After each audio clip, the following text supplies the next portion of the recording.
everyone. My name is Sandy Placencia-Kari, and I serve as WAFCA's Manager of Policy and Member Engagement. Today, we're continuing our effort to highlight the amazing voices and stories within our network of member agencies.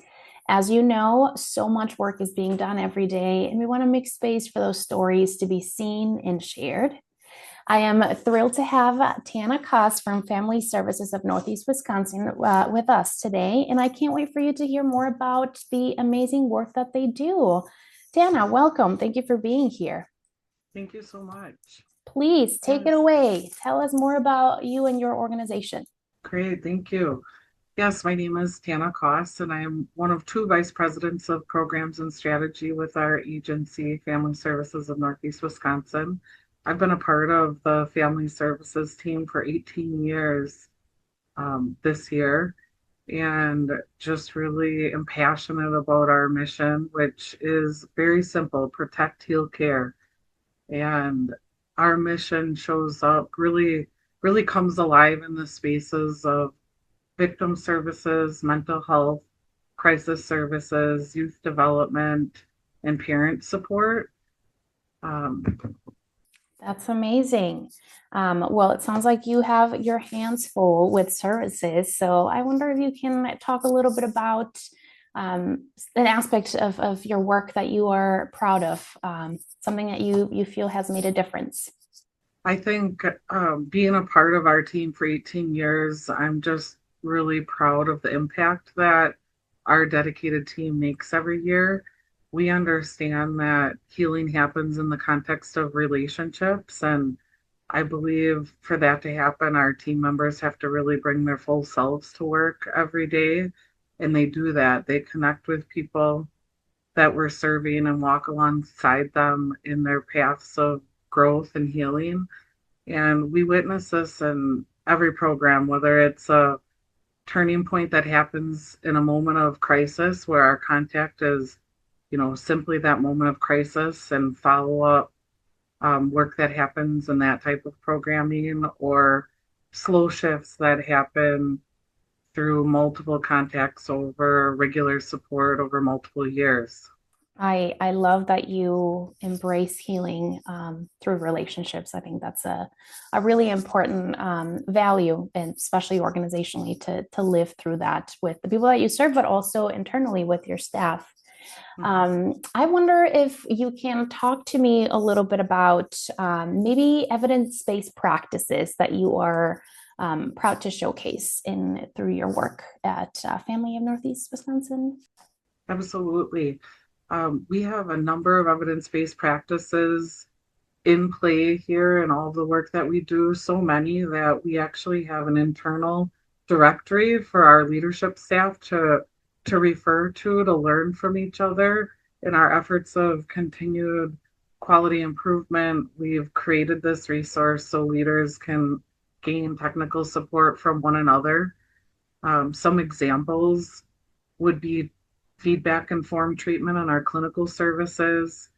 Early Head Start as a model is evidence based. Trauma focused cognitive behavioral treatment, dialectical behavioral treatment shows up in a number of our clinical programs. And then, even in systems work, for managing suicide risk, we've utilized AMSR in a number of programs. There are just a few examples. That's amazing. I love that initiative and project to have an internal directory. What an efficient Yes, it's way. crazy how fast it becomes outdated, like the with 16 different programs operating day in and day out. It's something that leadership has to look at least every year to make sure we're capturing everything. Absolutely. Yes. Ever evolving, right? Type of work. Mhm. I wonder if you can talk to me a little bit about maybe a misconception about your organization or a misperception of the work that you do or who you represent. Sure. I think it's likely given our name, Family Services, but we often hear that people think we're government and or an extension of government. And it's true that we operate a number of programs in contract with government, local and state government, or in collaboration with government. like our crisis center serving county crisis services for a number of communities in our 90-day Wisconsin Lifeline program. But we're a nonprofit organization, so that's one myth we have to dispel quite often. I think also, given our size, that there's a misunderstanding about the level of community support that we need or don't need. And the reality is that we need community investment in order to leverage the resources that we're bringing into the region and state through the work that we're doing. And like many nonprofits right now facing significant challenges in service areas that have relied too much on funding that originates in the federal level. So I think those are the two things that come to mind first for me in terms of misconceptions. Absolutely. I love this question in particular because I feel like our, network of member agencies, but also beyond that, they're going to learn so much about these organizations. And again, this work changes so frequently, and sometimes names can be conducive to a certain specific population or maybe a sector that you work in. So I love that you're clarifying the myths for us. I know that you've shared a little bit about your organization and the work that you do, but now I'm wondering if you can share a little bit more about the ways in which your partnership with WAFCA has supported the success of your organization. Absolutely. There's a number of ways. Like I said, I've been a part of this team for 18 years. And as a frontline leader, when I joined the organization, it was apparent right away the amount of investment both of our agencies put into continued education and supporting that. And I think it's a huge benefit as a member organization to have high quality training that's responsive to what the workforce and member agencies are saying that we need. Every year has been not a disappointment, that's for sure, but really delivered on the type of continued ed that we're seeing the need for.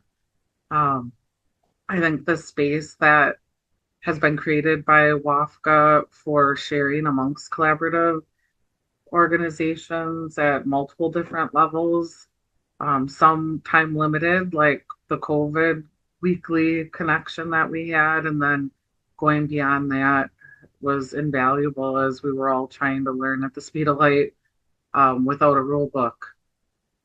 But what stands out to me the most is something in the space of legislative heads up and policy heads up. It's been really critical having WAFCA's support and boots on the ground in Madison, giving us, like, usually I hear from the WAFCA team before I know in any other way when legislation is coming up that really impacts the work that we're doing and creating opportunities for us to testify to our experience and understanding of the issues before our legislators make decisions. That I think I've been the most thankful for over the last year, for sure. Well, we are also thankful for you. I think this wonderful network that we've created, and especially the people before me, since I am newer in my role, has determined the success for all. So we are happy to collaborate and partner. Anything else that you would like to share? I would just encourage other organizations that if you're contacted about opportunity to testify, that you trust that the support you need will be there. I mean, down to easy parking and um, just top-notch support throughout what to expect and what my audience was going to be. I had an experience in March of 2025 that was really critical to one of our program areas. And between the team at WAFCA and their contracted support doing legislative work at the Capitol, it was really just top notch. I think all the pieces that could have made it more stressful were handled, and I could just focus on the piece that we're expert in and speaking about what we do and what our reality is and what we're seeing every day. It really was a great partnership. So I would encourage other WAFCA agencies to embrace those opportunities, even if it can be a little stressful. Um, the idea of it. Absolutely. We're always happy to work through the nitty-gritty to make sure that you make the most of your experience and that things that are very impactful are a little less daunting. Mhm. Hannah, this has been great. Thank you so much for your time and for sharing your wisdom and your passion for the work that you do. Thank you. Bye. Bye bye.